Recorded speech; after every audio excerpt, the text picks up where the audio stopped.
What's up, everybody? I really wanted to do a video about tuning next, and I will. I think I'm going to do optimum spark tables, throttle body, what have you.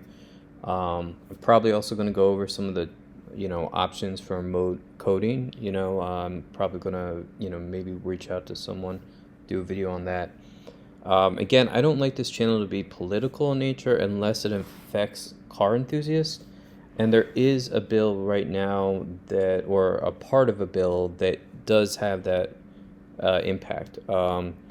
Basically, right now, if you buy a car and then you sell it for a loss, you don't report that to the IRS really because it's a loss. And unless it's like your business and you want to do like, like some sort of a, I don't know, some sort of like, I didn't make money on this. If you bought a car and then sold it for a gain, which I guess is possible right now, you probably would report that to the IRS. Please consult your accountant. But one of the things in this new bill that they're talking about, which I don't know what they called it, I don't know if it's Build Back Better or infrastructure plan or whatever, is a part where they want to look at any transaction in your bank over $600. This was actually very unpopular with both Republicans and Democrats, and there was a lot of pushback. So they then said, okay, we're going to do $10,000, which was pretty close to what was in place, where cash transactions over $10,000, checks deposited over $10,000 would be reported to the IRS, right?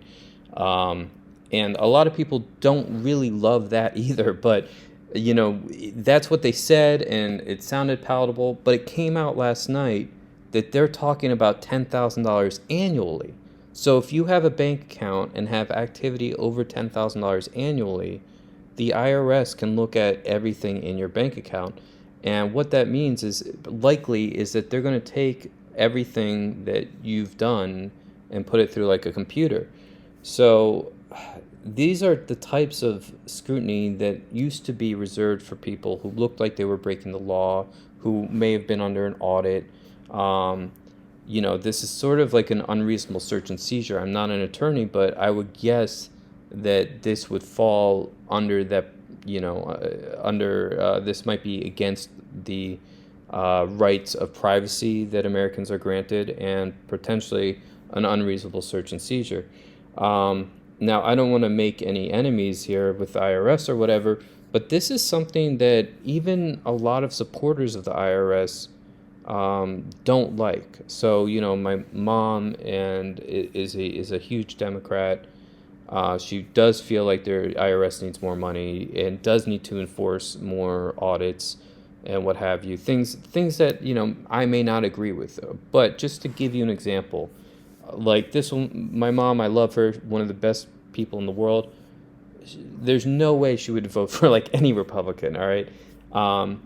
And it takes a lot for her to say that a Democratic idea is not a good idea. She's not just saying it's a bad idea. She's saying she's livid. My mom's a tax attorney and a lobbyist for small businesses. She thinks that this is insane because, not the $600 limit. So you have any transaction over $600, the IRS would look at it. Now it's $10,000 for the whole entire year. That basically means anyone living at poverty line or above and has a bank account is going to get their accounts looked at. And the banks have to do this apparently, and the IRS has to do this. I mean, it is a gigantic nightmare. The bankers I've talked to, and we do know bankers because my dad does a lot of project finance. He said that they're pissed off, like the bankers are pissed off.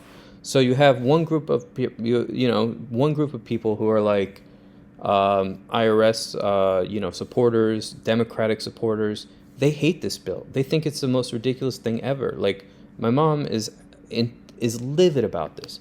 And then you have another group, which is still Democratic. My dad's a Democrat, right?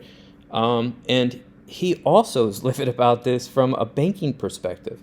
So what we're doing now is, instead of putting out bills that would increase innovation and efficiency, we're actually doing things that might really hurt the average American and put up sort of roadblocks to an actual recovery. Um, and so I do want to mention this because this $10,000 limit could impact almost anyone who likes, jet skis or cars or anything like that. You go and buy a piece of a car part for like $600, they're going to be looking at it.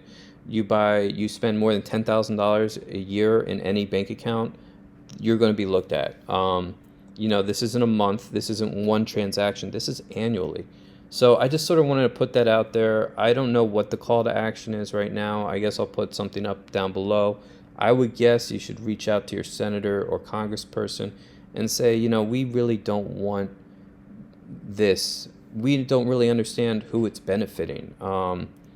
This isn't going to catch terrorists. This isn't going to catch tax cheats.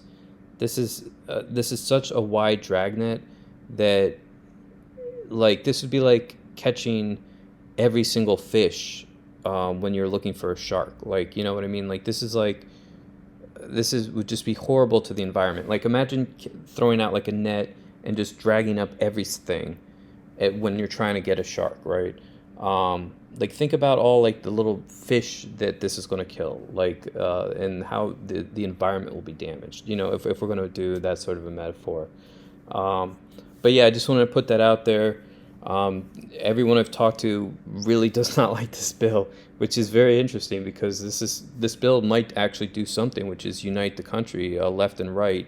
That this bill is not useful. This part of a bill, this provision, is terrible and could really damage our economic environment. All right, till next time.